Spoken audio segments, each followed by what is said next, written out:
And it makes life interesting and worthwhile. Tonight in Cover Story, you'll meet the man behind all this splendor and see how he's using the garden to help save the planet. Plus a story to inspire us all, a man who doesn't let his disability stop him from reaching the sky. But as Karen Foss reports in tonight's Cover Story, most of those visitors would not recognize the garden's world-famous director, nor know about the important work being done by the garden at home and around the world.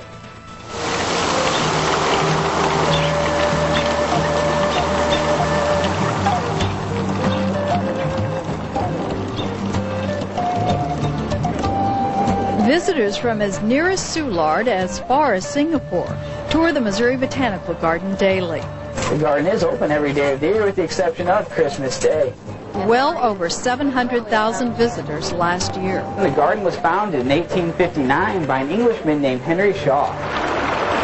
But as visitors admire the 79 acres of the garden, they might not even recognize the man behind this splendor, Director Peter Raven, whose philosophy has guided the garden to world-class standing over the past 28 years. Just as the diversity of people is what makes life interesting and worthwhile, so the diversity of the earth and all the things in it makes life interesting and worthwhile, and is something that we need to treasure. Most visitors have no idea the extent of the garden's scientific holdings, including 5 million preserved specimens in the herbarium. Here's a plant, a little fern, that was collected by none other than Charles Darwin. And the garden's unparalleled library of old and rare botanical engravings. Ray Doutet is supposed to have been one of the greatest botanical artists ever. You can see how the plants look like they're jumping right off the page. And visitors might be surprised to learn of the dozens of research scientists the garden has posted around the globe. Some of those people living in Peru, in Ecuador, in Bolivia, in Paraguay, and in Madagascar, and trying to improve the capabilities of the people in those countries to deal well with their own plants, to know more about them, and to be supported in learning about them and in using them sustainably. Today's most urgent botanical work is concentrated on the rainforests, as simulated in the famed climatron. The rainforests are home to our greatest range of plants, and yet have the most fragile and threatened ecosystems.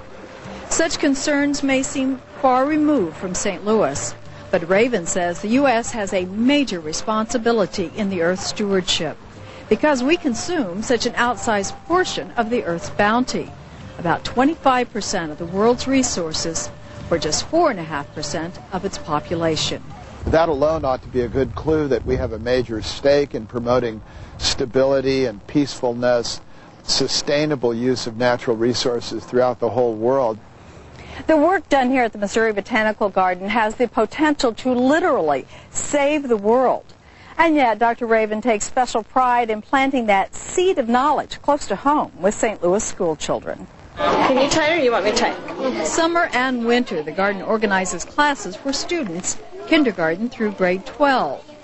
They get a global view of natural and cultural diversity, as well as learn about the diversity of their own community. We have about 125,000 children a year coming here, and we're involved in all kinds of school programs in the city, Normandy, North County, and throughout the whole school districts of the city and the county. Across town at the St. Louis Zoo, Director Charlie Hessel calls Dr. Raven a St. Louis treasure. Well, it brings great honor to St. Louis to have a world-renowned botanical garden and herbarium as we have right here. But also it brings honor to St. Louis to have a scientist that has the credibility that Peter Raven has, whether he was associated with the garden or not. So we're all proud of him. St. Louis is home for Peter Raven. The entire world is his garden. Botany has taken Raven far beyond pressing leaves to concern for all the globe and all threats to its continuation. The lush beauty of the Missouri Botanical Garden reminds us we are all caretakers for this planet, the only garden we have. Henry Shaw would be proud. Well, we'd like to thank you for taking the tour with us today.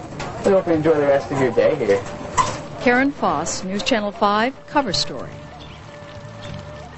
And next week, Dr. Peter Raven is hosting scientists from all over the world as they convene in St. Louis for the 16th International Botanical Congress. We are so lucky to have that treasure. Oh, it really is a treasure. All of our own gardens have been taking a beating in this heat, but we're talking relief finally.